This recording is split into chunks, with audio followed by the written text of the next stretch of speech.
Hola Mipeltopianos, hoy os voy a enseñar a jugar a Tindaya. Tindaya es un juego de Lolo González editado por Red Mojo Games y perfectamente ilustrado por nuestro querido Javier Ingolem. Si queréis ver la preparación, os dejo el enlace al vídeo anterior donde hacemos un vídeo explicativo exclusivamente de la preparación. Vamos a pasar a ver ahora cómo se juega.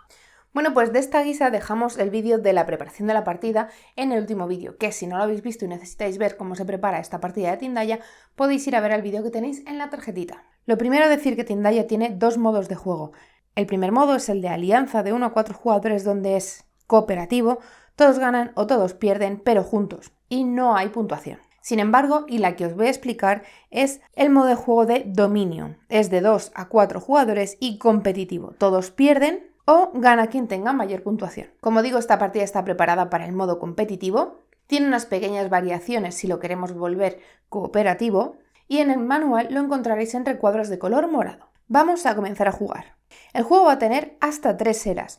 Ojo, es posible que en alguna de las partidas no consigamos llegar hasta la tercera. Si hemos terminado la tercera, entonces llegaremos al final de la partida. Cada una de las eras tiene 3 fases. La primera es la fase de estrategia, la segunda es la propia fase de acciones y la tercera es la fase de fin de era. Vamos a comenzar a explicar la primera fase, que es la fase de estrategia. Esta fase tendrá 3 partes. La primera, las profecías, la segunda, la planificación y la tercera, los objetivos secretos, si es que aparecen. Esta fase va a depender de en qué era estemos. En la primera vamos a conocer las 2 profecías, la de Tibiaín y la de Tamonante, que son las que están en la parte inferior del monte Tindaya. En las eras 2 y 3 luego veremos cómo funciona, pero dependerá de nuestra labor durante la era.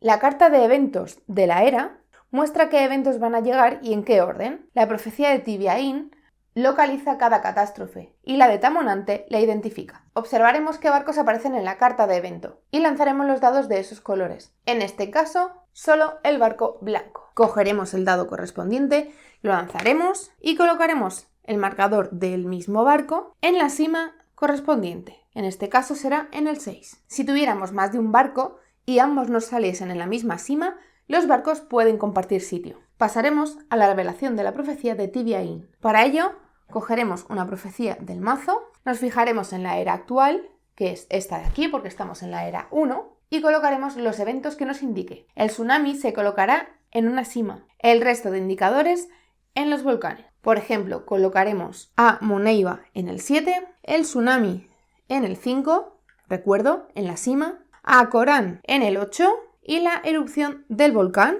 en el 3. Y acto seguido le daremos la vuelta a la siguiente catástrofe de Moneiba y de Acorán. Después, en el caso de que haya recursos en la hoguera, los devolveremos a cada uno de los dueños, pero esto lo veremos después, cuando veamos cómo se realiza esta fase en la era 2 y en la era 3. Pasamos a la parte 2, que es la planificación.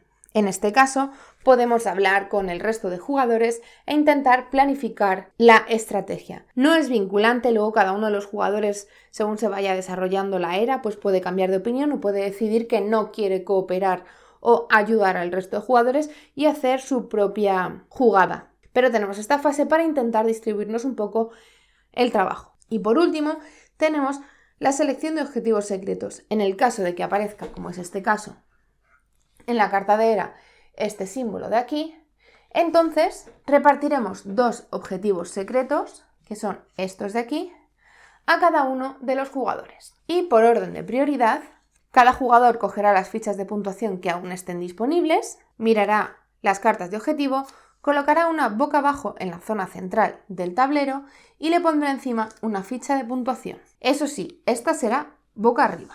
Entregaremos las fichas sobrantes al siguiente jugador y la otra carta se descartará. En caso de que sobren fichas, seguirán apiladas hasta la siguiente ronda. Vuelvo a repetir que esto solo lo vamos a realizar si en la carta de era aparece este símbolo de aquí. Una vez que hemos pasado la fase de estrategia, pasaremos a la fase de acciones. Una cosa que tenéis que tener clara es que este mismo track de puntuación nos sirve para 2 cosas. Sirve tanto para el marcador de puntuación, que a la vez es el de solidaridad, como el de prioridad. Cuanta menos puntuación tengamos, más prioridad tenemos. Es decir, cuando nos dicen que tenemos que hacer una acción en orden de prioridad, cuanto más atrás estemos, seremos los primeros. Y cuanto más adelante estemos, más puntuación tendremos, pero tendremos menos prioridad. En la fase de acciones, por orden de turno vamos a jugar una o dos acciones. En el caso de jugarla con un cubito, será una acción simple. En el caso de jugarla con un cilindro, será una acción doble. Y también existen acciones que no necesitan del uso ni de cubitos ni de cilindros. ¿Qué acciones tenemos disponibles? Primero las acciones del panel de oficios, que era el de la izquierda, después las acciones del panel de tribu, que es el de la derecha, y después otro tipo de acciones.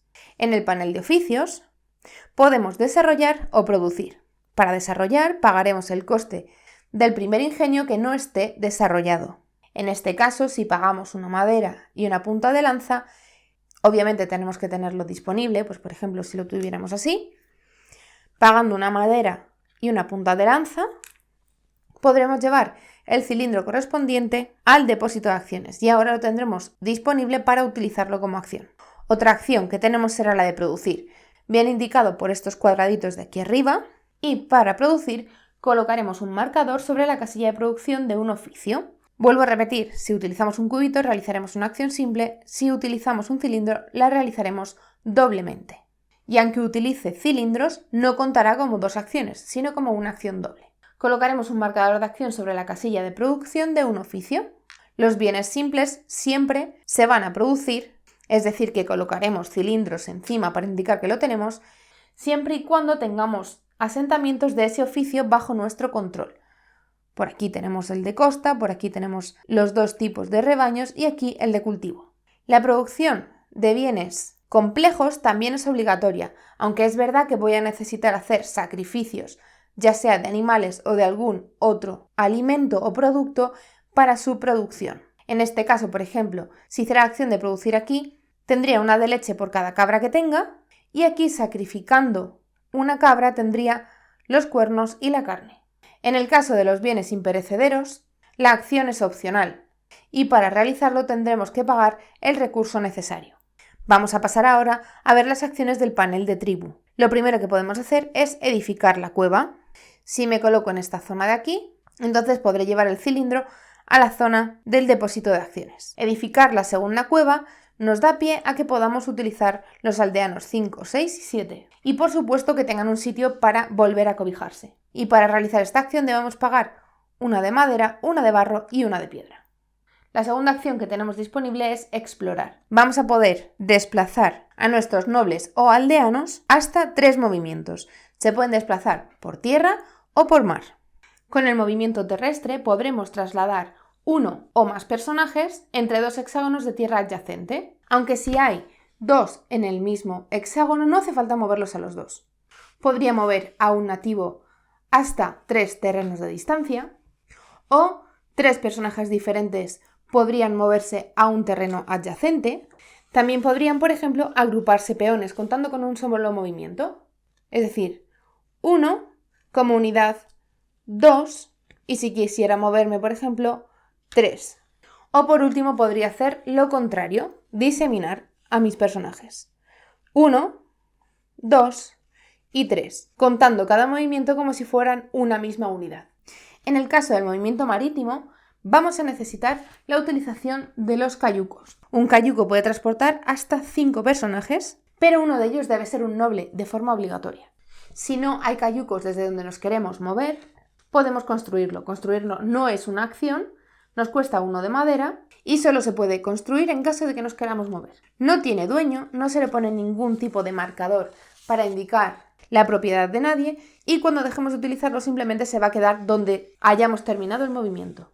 El caso del movimiento marítimo se realiza de la siguiente forma. Tiene que ser un movimiento recto entre 2 hexágonos de tierra. Colocaremos a los personajes correspondientes que vayan a viajar desde un hexágono de volcán o de terreno encima del cayuco. Como digo, en caso de no existir cayuco podría pagar 1 de madera para construirlo en ese momento. Después navegaremos tantos hexágonos como queramos, pero solo en línea recta, ¿vale? Y lo llevaríamos, por ejemplo, hasta aquí. Y por último, desembarcaremos a nuestros nativos hasta un terreno o un volcán en el destino. En esta acción de movimiento debemos tener en cuenta que los aldeanos, es decir, los que no son nobles, podrán pasar por asentamientos con aldeanos de otros jugadores, pero no pueden acabar en ellos. Y de ninguna manera vamos a poder pasar o terminar en un asentamiento de conquistadores, salvo que vayamos con un noble. Y en este caso se comenzará una reconquista, que luego explicaremos. Una vez terminada la fase de exploración, es decir, los movimientos, cada uno de nuestros desplazados va a poder realizar acciones opcionales. Eso sí, donde termine la exploración. ¿Qué acciones tenemos disponibles? Pues las que vienen indicadas aquí arriba. Para poder realizar la acción de exploración, obviamente hemos tenido que colocar uno de nuestros cubitos o cilindros en esta zona de aquí. Lo puedo hacer tantas veces como quiera. No es como esta de aquí, que solo la podemos realizar una vez en cada fase. Aquí tenemos un recordatorio de lo que podemos realizar como acción opcional. Lo primero, recolectar materias primas. Si hemos acabado en un lugar que tenga materias primas, cogeremos el marcador, cogeremos el beneficio y lo colocaremos en el depósito correspondiente. En este caso nos da maderas tantas como el número de era más 1, en este caso serán 2. En el caso en que sea la última ficha de materia prima, si estamos jugando en cooperativo directamente no es válido. Si estamos jugando en competitivo, entonces perderemos 1 de solidaridad si retiramos la última ficha disponible en la isla. La siguiente acción que tenemos disponible es el trueque. Si acabamos el movimiento en un hexágono con otro aldeano, con otro noble, entonces podremos cambiar 1 a 1 cualquier material. Por ejemplo, yo me quitaría uno de arcilla y se lo daría al otro jugador, que se lo pondría en su tablero propio, y él se quitaría uno de punta de lanza para dármelo. Otra acción que podemos realizar, y ya os he dicho, es reconquistar. En ese caso tendremos que ir obligatoriamente con un noble. Cuando acabemos nuestro movimiento en un asentamiento que tenga colonizadores, entonces provocamos la reconquista. Pueden pasar dos cosas. Ganaremos si llevamos al menos tantos personajes y gastamos tantas armas como colonos haya allí. Las armas están indicadas en esta zona de aquí. Por ejemplo, si yo lo tuviera así, pues simplemente podría gastar las 2 armas, tengo a los 2 personajes y entonces llevaremos a los colonizadores a la prisión, que está indicada en esta zona de aquí, y ganaremos 1 de solidaridad. Si no ganamos, entonces nuestros personajes mueren. En este caso, si gastamos armas, mataremos a los colonizadores, pero no los aprisionaremos. Eso sí, en ese caso ganaremos una carta de ídolo. Cuando ganamos una carta de ídolo, esta va a nuestra mano. Luego veremos cómo se puede jugar y para qué sirven. La siguiente acción que podemos realizar será realizar ofrendas. Para ello, debemos estar colocados en un volcán y llevar los productos necesarios que aparecen en las ofrendas. Para ver qué ofrendas son necesarias, veremos la era en la que estemos y lo que nos está pidiendo la ofrenda. En todos los casos, podemos sacrificar nobles, aldeanos o conquistadores como parte de la ofrenda. El primer jugador que ofrezca una de las ofrendas también se llevará un ídolo a su mano. Otra opción que tenemos será construir asentamientos. Obviamente será en un terreno que no tenga materiales, pero debemos conocer el oficio correspondiente al asentamiento que queramos construir. Por último, podremos capturar animales. Vamos a poder coger 1 o 2 animales de las tierras salvajes, cerditos o cabras, a nuestra granja o rebaño en caso de que conozcamos el oficio y lo tengamos visible. De nuevo, dejar las tierras salvajes sin animales, en caso cooperativo está prohibido, en caso competitivo nos quitará 1 de solidaridad. Todas estas acciones que os he explicado se realizan con cubito o con cilindro, de tal forma que las realizaremos doblemente. Si utilizamos el cilindro, produciremos doblemente o desarrollaremos doblemente, y si nos colocamos aquí, moveremos y haremos una acción, moveremos y haremos una acción con cada uno de los personajes que se hayan movido. Luego tenemos 3 acciones que se pueden realizar sin utilizar ningún tipo de cubito ni de cilindro. La primera será revelar un ídolo. Para ello, si tenemos ídolos que hayamos ganado a lo largo de la partida, podremos revelarlo y jugar sus efectos. Tiene 3 efectos disponibles. En caso de tener un rayito, entonces tendrá un efecto inmediato. En caso del segundo símbolo, se podrá jugar o tendrá aplicación en la fase de eventos. Y si tiene el símbolo negro en la zona de abajo, será de final de partida y puntuación final. La segunda acción que tenemos disponible será vender un ídolo, siempre y cuando no lo hayamos jugado desde nuestra mano y a cambio de un producto el que queramos. Por último, podremos comprar en el mercado de artesanía, que son estas cartas de aquí. Pagaremos lo correspondiente y cogeremos una carta. Tienen habilidades especiales, nos permiten guardar alimentos, nos permiten construir o tener murallas en caso de una catástrofe, nos permite coger ídolos, así que nos dan una pequeña ayuda. Vamos a ir realizando acciones jugador a jugador hasta que pasen una de estas dos cosas, o que se nos acaben todos los marcadores que tenemos disponibles, o que decidamos pasar. No es obligatorio agotar todos los marcadores. Si decidimos que lo mejor es pasar y reservarnos para próximas rondas, así lo podremos hacer. Eso sí, una vez que hayamos pasado, no se nos permite reincorporarnos a esta era. Una vez que todos los jugadores hayan pasado, entonces pasaremos a la fase C, que es la fase de fin de era. Para realizar la fase de fin de era, realizaremos todas las etapas en este orden, que lo podremos seguir en la zona superior de este tablero de tierra salvaje. Lo primero será la reproducción. Si hay 2 aldeanos en un asentamiento, 2 colonos en un fuerte o 2 animales de la misma especie en un asentamiento o en las tierras salvajes, entonces se reproducirán. En este caso obtendríamos una cabra en tierras salvajes, no uno por pareja, sino uno si hay 2 o más. Un cerdito, en este asentamiento obtendremos también un cerdito. En esta zona de aquí obtendremos un aldeano y, como no hay conquistadores, ellos no se reproducirán. Lo siguiente que haremos será alimentar a nuestra población. Gastaremos 1 de comida, que están indicados con este símbolo, o de 1 o de 3, dependiendo, o de 2 incluso, dependiendo de cuánto nos alimente, y por cada aldeano sin alimentar morirán. Cada tribu que tenga una baja entonces perderá 1 de solidaridad por cada aldeano que haya muerto. En caso de que podamos alimentar a todos los aldeanos, pues yo en este caso tengo 4, pues aquí tengo 3 y aquí tengo 1, 4, pues suficiente, en este caso no pasa nada. Y además, por cada aldeano no alimentado, aparte de morir, la ira de Moneiva va a aumentar una posición por cada tribu en la que algún aldeano muera de hambre.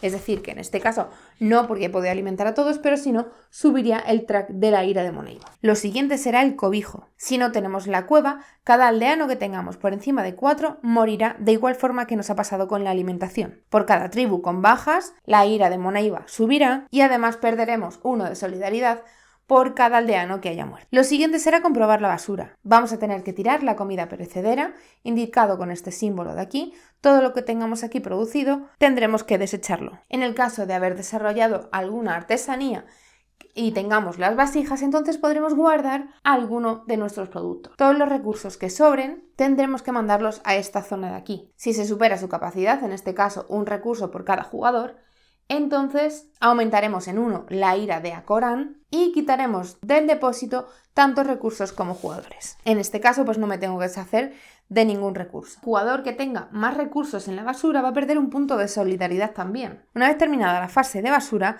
veremos las ofrendas. Ya os he explicado anteriormente que tenemos 2 tipos de ofrenda. Si hemos pagado por completo durante la ronda, tendremos nuestras fichas en diferentes posiciones, ya sea de un jugador o de otro. Debemos comprobar si las ofrendas se han pagado totalmente. Para ello tendremos que pagar un recurso por cada jugador de cada elemento exigido en esa era. Si se ha realizado completamente, entonces bajaremos la ira del dios correspondiente. Si no es así, entonces la ira subirá de nivel. Y cada uno de los dioses concede solidaridad a la tribu con más recursos sobre las cartas de ofrenda. Llegamos ahora a la fase de eventos. Siempre se van a desarrollar en el mismo orden y será de la siguiente manera. Cogeremos la carta correspondiente de la era y veremos lo que se produce. Lo primero, se activará en este caso Moneiva. Veremos la carta del dios correspondiente y cómo se aplica en el tablero. El evento se desarrollará desde el volcán donde esté colocada Moneiva y dependiendo del nivel de ira del dios correspondiente tendremos un área de impacto diferente. En el nivel 1 será lo que rodea a Moneiva. En el nivel 2 será una fila más de hexágonos hacia afuera y en el nivel rojo serán 3 hexágonos hacia afuera. Es decir, cuanta más ira tengan los dioses, más zona va a afectar. Tenemos formas de defendernos tanto de Moneiva como de Acorán. Por ejemplo, tanto en la carta de Moneiva como en la de Acorán nos dicen con este símbolo de círculo doble cómo podemos defendernos, qué pago podemos realizar para defendernos de ese ataque. También tenemos murallas que podemos construir e incluso podríamos utilizar algún ídolo que tuviera esta opción. Una vez realizado su efecto, pasaríamos al siguiente evento, que sería, en este caso, el tsunami. El tsunami se ejecuta también desde su epicentro, que es donde está colocada su standis, y su área de acción también está indicada según la ira de Moneiva. De esta forma solo afectaría a este primer círculo. Con el tsunami lo que haremos será retirar todos los terrenos que haya en la zona de impacto.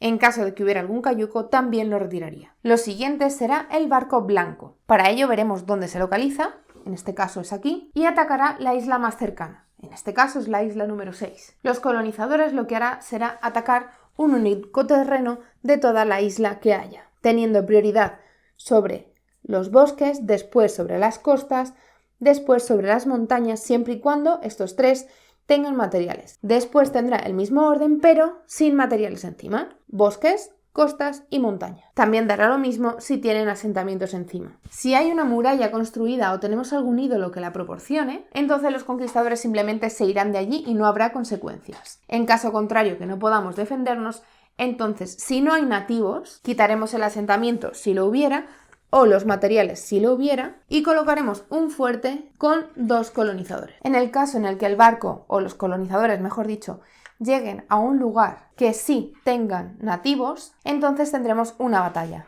Si ganamos la batalla, los colonizadores pasarán a formar parte de la reserva del jugador. En caso de perder, los personajes van a morir, los aldeanos volverán a la reserva, pero los nobles morirán y se retirarán de la partida. Hay una acción que es la de héroe, que nos dice que aún perdiendo la batalla, un nativo podría gastar un arma, como hemos visto anteriormente si la tuviéramos, para matar a un colonizador. Aunque no podamos ganar la batalla, sí que podríamos ganar esta pequeña guerra. De esta forma solo se colocará un colonizador sobre el fuerte y recibiremos un ídolo como recompensa, pero no un prisionero, se descartará. Por último, en este caso, tendremos el evento de Acorán. Funcionará de la misma forma que Moneiva, se desatará desde el epicentro de su acción y afectará según la localización de su ira. En este caso, serán 2 hexágonos alrededor del mismo. Podemos defendernos de la ira de Acorán de la misma forma que lo hacíamos con Moneiva. En este caso concreto no se da, pero también podríamos tener el evento del barco gris, del barco negro, que se realizaría de la misma forma que el barco blanco, y por supuesto del volcán. En el caso de la erupción, lo que haremos será cubrir el área de impacto, que viene determinado por la ira de Acorán, con losetas de montaña. Todos los terrenos que hubiera anteriormente desaparecerán, todos los materiales que hubiera anteriormente desaparecerán, los nobles se quitarán de la partida, los aldeanos se llevarán a la reserva y colocaremos nuevo material de mineral encima de las nuevas losetas. La siguiente fase que realizaremos será la fase de aprendizaje. Una tribu va a poder aprender cuando uno de sus nobles esté con otro noble en el sitio donde necesite aprender. Por ejemplo, en nuestro caso, pues necesitaríamos aprender cultivos, pues en esta zona de aquí. Si estamos con un noble que sepa de cultivos, entonces llevaremos el cubito de esa localización a nuestra zona de acciones y lo tendremos descubierto para las próximas fases. Comprobaremos la supervivencia. Para ello debemos comprobar los niveles de ira de los 2 dioses y deben estar por debajo del máximo. En caso de estar los dos en el nivel máximo, habremos perdido la partida. Además, en la era 1 y en la era 2, todas las tribus deben conservar vivos un aldeano y un noble. En caso contrario, iremos al final de la partida. En la era número 3, directamente pasaremos al final de la partida. Lo siguiente que veremos serán las profecías. En las eras 1 y 2, por orden de prioridad, podremos pagarle para hacer fuego a las adivinas. Podremos pagar 2 materiales de estiércol, de madera o de paja por cada una de las adivinas. Nos llevaremos uno de solidaridad por pagar a la adivina. De nuevo, por orden de prioridad, pagaremos a la siguiente adivina. El pago de una adivina puede hacer que cambie el orden de prioridad de una a otra. Este pago a las adivinas para ver las profecías nos afectará a la primera fase que os he explicado antes, en la fase de estrategia, y ahora después os explicaré en qué nos interfiere. Por último, realizaremos una fase de mantenimiento en las eras 1 y 2. Los marcadores que hayamos jugado se devolverán a su lugar, los cubitos a la reserva, los cilindros se descartarán. Retiraremos las cartas de evento y las cartas de ofrenda, mostrando las siguientes de ofrenda, pero ya veremos qué pasa con las de evento. Y repartiremos el orden de turno por orden de prioridad. Al final de la era 1 y de la era 2, volveremos otra vez a la fase de estrategia de la siguiente era. Vamos a ver lo que pasa con la fase de profecías dependiendo de las ofrendas que hayamos realizado en la era anterior. En las eras 2 y 3 tendremos que ver las ofrendas que se han realizado a las adivinas. Si tenemos 2 y 2, da igual qué jugador lo haya jugado, entonces revelaremos las catástrofes de cada dios. En el caso de que solo se hayan pagado 2 elementos, la tribu de ese color decidirá lo que quiere ver. En caso de que no se haya pagado ninguno, entonces no sabremos ni el evento ni dónde se localiza. Es decir, no revelaremos ninguna de las cartas. Vamos a seguir jugando así hasta que lleguemos al final de la tercera era o se produzca el final de la partida precipitado. Una vez que hemos llegado al final de la partida tras la era 3, debemos ver si tenemos el control del archipiélago. En caso de no ser así, todas las tribus perderán. El control del archipiélago tiene un pequeño recuadro de recordatorio en esta zona de aquí, en el altar de las tierras salvajes. Tendremos el control del archipiélago cuando los conquistadores no superen una cantidad de aldeanos y nobles. Esa cantidad viene dependiendo del número de jugadores que seamos. Por ejemplo, a 2 jugadores veremos el número de aldeanos y nobles que siguen sobreviviendo e iremos a su columna. Veremos en la parte inferior cuánto es el número superior de colonizadores que podemos tener. Si no lo superamos, entonces podemos realizar la puntuación de final de partida. Para ello, a la puntuación actual de solidaridad que tengamos, vamos a sumar o restar diferente puntuación. Lo primero, el superviviente o supervivientes con mayor cantidad de marcadores de madera perderá 1 punto, aunque si la diferencia con el siguiente fuese de 2 o más, entonces perderá 2 puntos. Haremos lo mismo con el barro y con los minerales. Cada ídolo de solidaridad nos otorgará 1 punto más. Cada noble con vida nos otorgará otro punto. Cada objetivo común que hayamos conseguido nos otorgará 2 puntos. Y por cumplir un objetivo secreto, ganaremos o perderemos puntos dependiendo de la ficha que tenga encima. Tras esta puntuación final, la tribu superviviente que más puntos de solidaridad tenga habrá ganado la partida.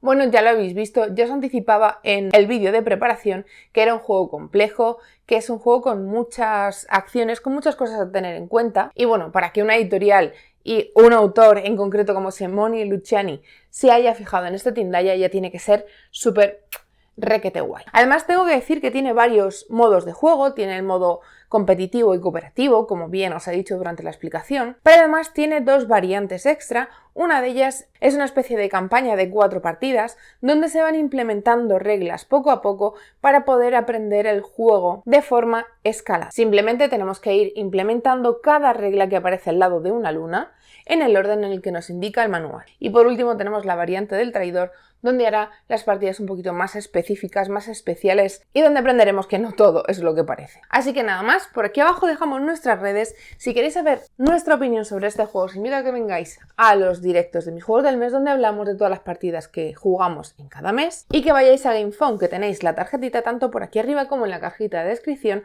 para apoyar la campaña. Y nada más, que nos vemos en el próximo vídeo de mi Pentopia. ¡Hasta luego!